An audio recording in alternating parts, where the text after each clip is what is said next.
Be that good. So we will peel back the layers of your life and get to that. But I would like to begin our conversation with we all, like right now, looking at the calendar, the pandemic began 4 years ago. And I'm Mm, curious, how did you get through that time period and how did it change you? yes. So I had a business, so coaching business for over perhaps what was that, 6 years, and the pandemic hit. But I was traveling a lot to my clients, so I guess the pandemic allowed me, in a way, to recenter everything that I was doing. I remember one day I was talking to my mother, who's a psychologist, and she said to me, "Look, we need to mourn the the kind of way we used to live. We are going to change the way we're living. We're going to change, everything's going to shift." Obviously she's much older, so you need to kind of go through the process of mourning, and one of the process of mourning is anger. So you need to release that anger, go and put a big poster outside, take your boxing gloves and just, put coronavirus around the poster and just box it out. And I was like, I'm not angry. Why is she telling me that? She's a psychologist. What is that about? And I did that with my daughter. I was with my daughter at the time, and we kind of punched this poster and actually did release some way, some anger that perhaps I had, of some fears that I had, that we all experienced at the time. In the UK, in London, we had 6 months of closure. It was quite intense at the time.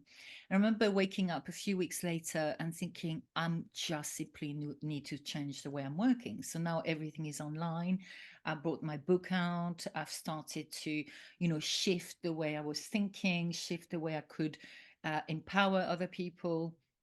And I started realizing that maybe I didn't feel angry at the time, but maybe I did have that anger, in the sense that when we're fearful, we tend to attach ourselves to everything we can around us, and everything else that is not the norm feels very, very scary. So I've written a book on leadership, and for me, leadership has always been a big, big part of my career, managing very large teams. And I realized that the biggest soft skill that we need to adopt as a leader is flexibility. And although I've always been flexible, I've always understood flexibility. When we face with something that's as big as a pandemic, and something that's perhaps outside of the norm, suddenly we realize, okay, how is it that I function deep down in my body? How do I function? How do I function with my mindset? What can I do to change the whole perspective of what I'm going through without obviously feeling fearful? So I guess I started a lot of habits that kind of stuck with me, perhaps much more than I used to before. My morning routine, the nighttime routine, allowing myself sometimes some headspace, because a lot of entrepreneurs out there, just on this kind of one-sided, I must do this, I must do that, but actually they don't really kind of go back into themselves to really reassess, right? How was my day? What do I have tomorrow? And how can I, do better than yesterday? I also feel there's a lot of informations out there, and I think the pandemic gave us even more information than ever. Everyone was online. We had so many messages. You must do that to be amazing. You must wake up at 5 o'clock, otherwise you're not good. You must kind of, and I felt there was a hell of a lot of pressure. And obviously, being in the times of my younger days, where we didn't have Google, didn't have Facebook, didn't have any of that, and perhaps, I'm not saying there wasn't any issues. Of course, every time there was issues, but every year there's something we're learning. But I feel nowadays there's a lot of pressure. So unless you're really sound of mind and your mindset is right, that's aligned to you, because this is, again, the word mindset can be also a little bit pressure in itself. You must be positive, you must, all of this is a lot of pressure. But I feel like the more you're aligning yourself with your beliefs and your core values and your ethos, the more you can find that flexibility to overcome these big changes that can happen in your life at any point or another. But it's staying in your lane. I think that's very, very important, and stop all that noise around you. Yeah. Otherwise, you get too much. It's too much. I don't know what Yeah. you feel when all this information is in front of us. It gets a lot. I think Mm, that's the why that I think that's why people got so skeptical and weird about the government because there was mm, so much information that we could divulge, so many yeah. different varying opinions that were being put out there about what to do. So right now in 2024, obviously, it's a different era, but the pandemic subsided, so to speak. If I was to put you in front of a bunch of third graders at career day, and one of the kids said, "Hey, what do you do for a living?" How do you answer that child? So I would say that I guide and coach business owners to better their business, but also better themselves, their mindset, and their work-life balance. So I help them through really specific operational aspect of their business, but also how do they want to work. So a lot of time when we start a business, we tend to think it's got to be one way, but perhaps it could be another way if we function differently. So I look at all the structure, the operation, and how do you want to live really in order for you to be able to create that. So I help that. Yeah, so let me ask you this. What did you want to be in the third grade? What was your dream? Do you know what? Someone asked me that a while ago, and I don't know. I don't remember. I think I was excited by life. I was excited to work with people, and I've always enjoyed the team element. So I knew I wanted to be part of a team. And I came to the UK, being French. I came to the UK. I was turning 21 and starting in a restaurant. I loved it, everyone kind of working around and this whole kind of camaraderie and everyone kind of helping each other. I think it's important. I think it's important to have those jobs where it might not be the job of your life, but just to learn some skills. I think that's really, really important. And then when traveling, came back and I realized, okay, probably the only French girl who can't cook, so this cannot be my this cannot be my kind of career. And I started kind of sending my CVs to agencies, and I did agency work, and they were sending me to different cosmetic counters in big department stores, and that's how the love of cosmetics and spas and salons kind of came. So I found my path as I went. But I think when you do some jobs that are not necessarily aligning with yourself, that are not maybe the jobs of your dream, they allow you to find out what you like and what you don't like. And it's through what you don't like that you know what's going to be right for you or not, I believe. But working in those type of environments, customer service, all of that gives you some amazing skills.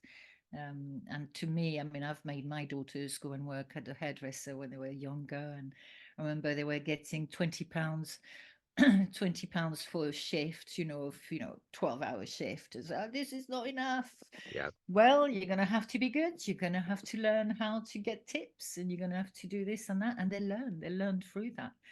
And I think it's really quite important to start by kind of figuring out, if you haven't got, I've got my brother who from day dot he knew he wanted to work with horses, and my other brothers wanted to be a farmer. That was it. I've always admired that you've got someone in front of you who are so passionate, they know exactly what they want. That's quite amazing to Yeah. have that. But not everyone is like that. My sister Yeah. and I were not like that. We didn't know. I didn't know what I knew. I didn't want to be a farmer. I knew I didn't want to work necessarily. I wanted a town. I needed a town around me. So I started to get to know what I liked. But the key is to really revisit every year. I always revisit on a yearly kind of strategy, I call it, where I've been last year, what have I done, and what do I want to do the next year? How do I want to live by the end of next year? What do I want to learn? How do I want to feel by the end of next year? And I think that's really, really important. Sometimes we have visions that are 5 years, 10 years, again, that can put a lot of pressure on you. And they're great if you've got them, amazing if you've got it and you're really clear about it. But sometimes I meet a lot of owners or business owners or people who don't really have that vision. They don't really know what they want after 5 years, 10 years, but that's okay. As long as you kind of give yourself a bit of direction for the next year, I think you're putting less pressure on yourself. When I was in my early 20s, I was a waiter. I remember learning so much from that process because it's just, Mm, you said a lot of what you do when you're in that industry is dependent on how well you do it. You're not just yeah. going to walk into a place, chew gum, and read a book or do Yes. whatever you're going to do and expect to get a wage. You have to Mm. really work for it. But it's an eye opener from a communication standpoint, from a Yes. social psychology standpoint, how people Well, for work sure. and interact, and it's fascinating. Um, you had kind of mentioned, you know, learning from things that aren't pleasant. Sometimes we learn just as much from a hero as we do an anti-hero. So my Mm. question to you is, on this path of getting into business and leading leaders, who's been a hero for you in your life? Who's been an inspiration? I've got a couple of kind of bosses in my early days when I started working as a manager. A couple of bosses who were absolutely amazing, amazing women who really taught me kind of a lot how to read numbers, what do the numbers mean, how do you analyze the data, why do you analyze it? But instead of kind of feeling pressure, again, that kind of pressure of learning systems, they used to put a sheet in front of me, for example, and say, right, what do you see? How do you see it? What happens? And asking me loads of questions to really get me to think of my own accord. And so that was one of my first boss who really, really kind of taught me a lot on the kind of business point of view. And the other one was just an extremely inspiring boss who's become a friend, who kind of allowed me to be myself and allowed me to feel that um, I guess I could make mistake and I was allowed to make mistakes and it was okay. But as long as I learned from it, that was the Yeah, main thing. But I've always had coaches. I've always had coaches. In yeah. even when I was employed, I've always had someone that I could talk to, and that's probably why I'm doing what I'm doing, because I saw the value of having someone to be able to offload to, and someone who's not in your world, that has nothing to do with your world. So it can allow you to have a different pair of eyes on what you do and what you don't want to do. So I've always understood the value of that for sure. Seems almost like a new advent, like coaching is becoming more and more of a thing that people are getting involved with. Yeah. It's like years ago they just weren't as prevalent. So, Mm. you do a lot of that with people. What would you what is your thought on people that might be on the fence of thinking about getting a coach? How would you convince them that it's the right thing to do? I think for me, number one, you need to be ready. You need to be ready to want to kind of have someone else to dissect a little bit how you function and build it back in perhaps in a better form, I was going to say, or more efficient form at that stage. You also need to connect with your coach. So, you have to feel that you have a good connection, that you're going to gain something from it, and also being ready for yourself to do the work. You're the one. We can give the tools, we can give everything. At the end of the day, you've got to be the one who's kind of changing those little habits perhaps, or the way you're working, or something that's going to tweak, that's going to make it better. There's different type of coaches out there. There's a big thing at the moment is a life coaching. I don't do that. I'm very business focused, but ultimately it ends up being with the owner's mindset and the owner's way of functioning, where, the first thing we start is with time management and with how you're creating your mindset around your business. So it's always part of it. Uh, so I think for me, it's essential, especially when you're in business, especially when you're growing, especially when you want to build something, especially if you're lacking direction. It's essential to have somebody you can bounce back from, but connect with that coach first. Find out, have that little connection with them, and find out, is this the right coach for me? And sometimes, I've had coaches where I was like, okay, what is this about? Yeah, It didn't really work.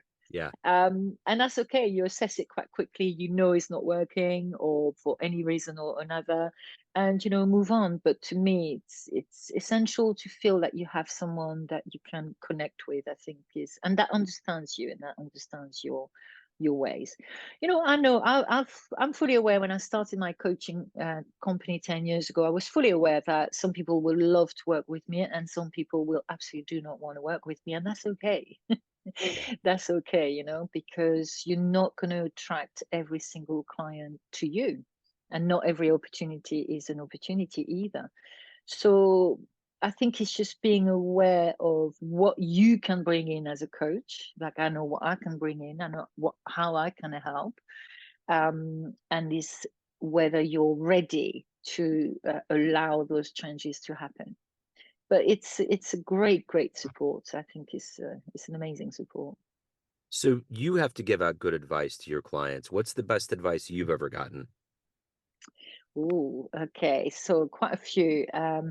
My best advice was at the beginning of me being a coach, and actually that's with that mentor that I told you that I really loved. I was absolutely overwhelmed with my time management. I had 26 accounts to travel to. I had to manage everything. If there was a fire somewhere, I needed to patch it, and then there was something else happening somewhere else. So I just felt very overwhelmed. And obviously, I was quite young, wanted to really make sure that I was going to, make an impact in my job, and that they were going to like me, and they were going to. So I had all of this pressure as well. And she sat me down one day, and she taught me time management in the process that I still do now. And so if you start with anything, and it's difficult, I have one daughter who's Excel spreadsheets and organized. I've got another daughter who's like, what time? Don't even talk to me about tomorrow. I don't even know what tomorrow is. If I ask her about a month, like, whoa, that's too much. Yeah. May is too much. So I can't comprehend how she works, but she's starting to understand a little bit more that planning and securing your time to put time for yourself as much as the business or surrounding things around you is really important. So time management is a soft skill of leadership that to me is absolutely crucial to master, and that was the best advice I've ever had. So if you could meet one person alive on the planet right now that you find fascinating or interesting, who would that be? Who would you love to meet and talk to? Oh, yeah, that's right. Okay, I mean, I'd love to I'd love to have a chat with Elon Musk, I think. Okay. Yeah, and Richard Branson, all the big ones. Um, yeah, I think that those kind of people, yeah, for sure. But I mean, it's quite a lot. There's a Yeah. few French ones as well. Yeah. So let me ask you this. Obviously, those people in that ilk are very highly driven and motivated with what they do. Mm. What is that for you? What gets you up every day? What gets you to not only to do your job to help others, but to also evolve as a human? I think to me, it's just I love working with people, and I love working with you know I love kind of supporting others to better themselves, I guess. So for me, it's always been very important. I'm over 50 years old. It doesn't matter how old you are. You can be in your 20s, in your 15. You can be 25. You can be 30. I think every single age will bring something new and something different, and something that if you don't reassess and assess, then you will kind of go back constantly into the should have, could have, would have done better. And I think to me it's very important to accept who you are, have that self-love and that self-care. That's very important. And just loving all the feedback I get gets me going. All of the lovely members that I've got that get me going, the team that I've built that really gets me going, and my family. Everything to do with my time out, which perhaps at the beginning of my business I never really gave myself that time out. Like, what do you mean day off? I can't, surely. Now it's a different story, because you kind of ease through things, and after a while, pat yourself on the back and say, yeah, do you know what, well done, you've done well with that. And I think that's quite important. So I just love life, I guess. I love Yeah. kind of waking up and feeling. Morning is very important for me. Morning is really important for me. Um and I think it's just giving yourself the direction. You Yeah. might not have the vision, but the direction to me is really important. And I have that direction. I've had it for some times now. So I guess it makes it easy. So of all of the things that you've done professionally, what are you the proudest of? building my company 10 years ago. I was head of spa operation for a big company, a corporate company. And I decided I was getting a lot of people asking me for help. And single mom, two children at home, and the financial fear and all of that. And I kind of felt was my calling. I just don't want to do anything else. I didn't enjoy as much the corporate world as I wanted to. I tried, but I just couldn't. And when I realized I could give back, and I had loads of stuff to give back, and I started creating products around it, I thought, no, I'm just gonna do it. Yeah. And it was the best thing I'd done. Sometimes you just got to come out of your comfort zone. I mean, you have months at the beginning in particular where you're like, why did I do that? Yeah. Yeah. What is wrong with you? You had a salary every month, so you have to really learn to be self-employed. Or, some people seem to think, oh, it's great, I'm going to go self-employed and it's going to be better. It's tough on the mindset, and you have to go with the ups and the downs of the self-employed route. But once you get the momentum and the drive and I guess that's what that drive has always been there, whether I was working employed or self-employed, but the drive to do more and better in an efficient way, still working like a fool and not getting as much results. So all that's been quite important. But yeah, I think it's creating a business that makes sense to me. And we always go back to that with business owners in particular, is that they tend to forget what they built and why they built it in the first place, because they bogged down into the day-to-day operation. They bogged down with things that shouldn't matter as much. Um, so yeah, so it's revisiting your why, revisiting who you are. Simon Sinek is another one I'd love to meet, actually. Yeah. Probably more Simon Sinek now you mentioned it. Yeah. So let me ask you this. What do you miss about France, and what do you like the best about living in London? Miss France, I'm missing France in the weather. The weather is nice. And I miss the food as well. Although England 30 years ago was not what it is now, to be fair. Now England is a lot better in food. It's sometimes actually better than in France sometimes. But the produce in France are amazing. But the weather as well. Yeah. Sometimes in here you're like, oh, why?